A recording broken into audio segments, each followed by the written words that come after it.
Okay, Mazel Tov everyone. We completed Chelek Alef of the Mishnah Berura, and I want to share with you something interesting regarding the significance of the number 127.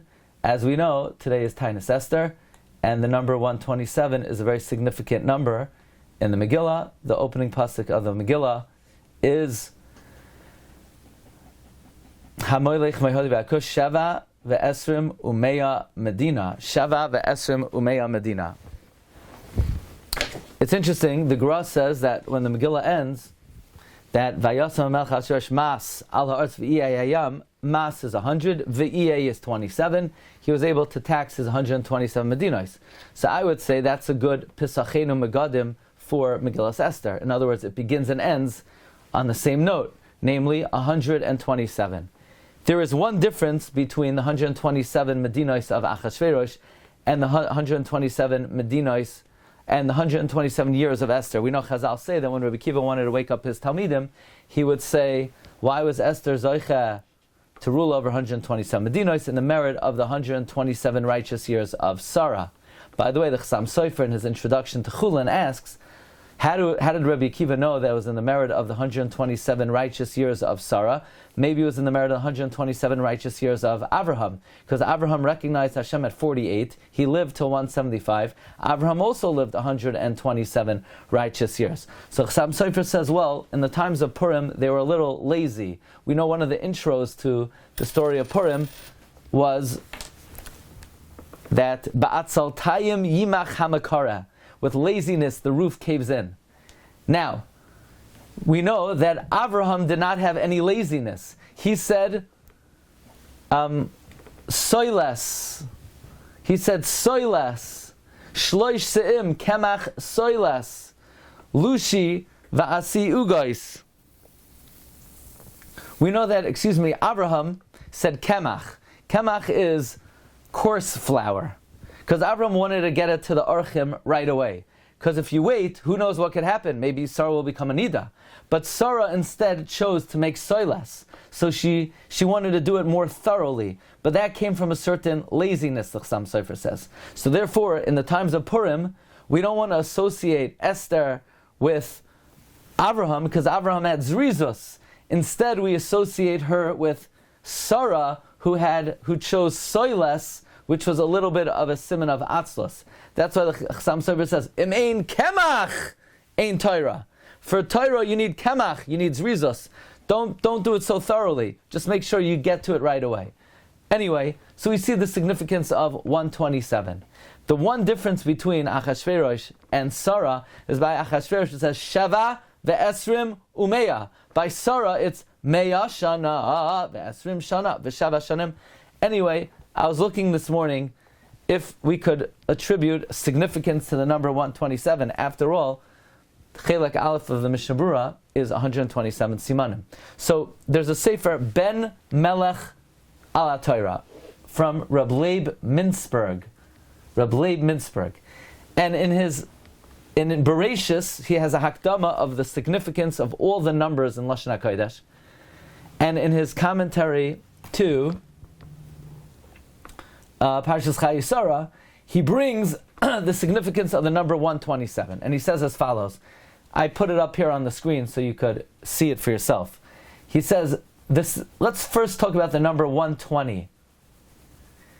By the way, he says, whenever you start with the bigger number, and then the smaller number, the smaller number, that shows chashivos. That shows the reason why we find in the Torah that it says by the years of people, let's say by Adam, Noach, Avram, Sarah, Yishmael, Yitzchak, Yosef, Moshe, those who lived a long time, the Torah first says Meah, the bigger number, and then the smaller number, then the smaller number. It shows a robust life. Saying it in that order shows a certain element of bracha. But he says something very interesting. He says, the full lifespan of man is 120. Why? He says two reasons. Either because the first 20 years, a person is not a bar onshim, so you get 100 years. 100 denotes fullness, completion, the full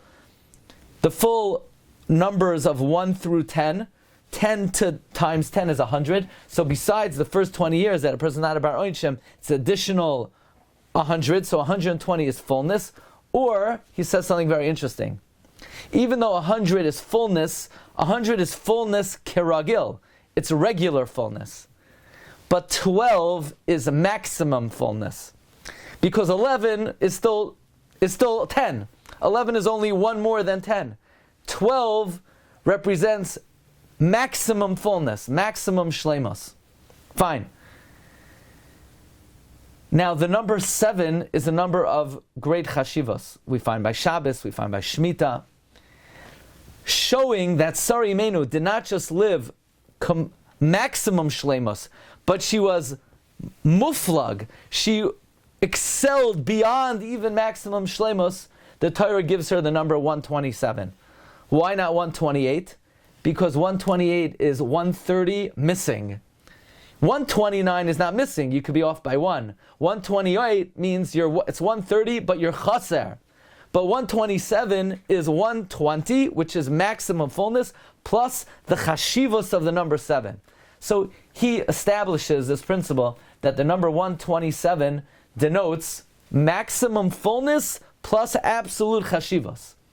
And that's why Sarah lived 127 years, and that's why Esther ruled over 127 Medinos, and that is why we were zoicha to learn Chelek Alef of Mishna Berura, which has 127 simanim, maximum shleimus plus chashivos. And we could say, kulan shavin l'taiva. They all were equal in the ein toiv ela Torah. Hashem was mezaka us to learn the halachas hanoigea baboiker, and Hashem should give us continuous yad d'shmaya to learn Chelek Beis Gesundheit. Have an easy fast, everyone. Bracha v'atzlacha and a freilich Purim. Thank you very much. Shkach. And Monday. So if you're going to see people on Purim, you give them a shalach manos. Before you give it to them, you should be mechavein to be mekayim the mitzvah of shalach manos, and also be mechavein to be mekayim the mitzvah of harbatzas Torah, because after you give it to them, you're going to invite them to join us on Monday. Yeah? Have a good day. And Rav Baruch got a very nice haircut, l'kaved Purim. Shkayach. Yeah? Shkayach.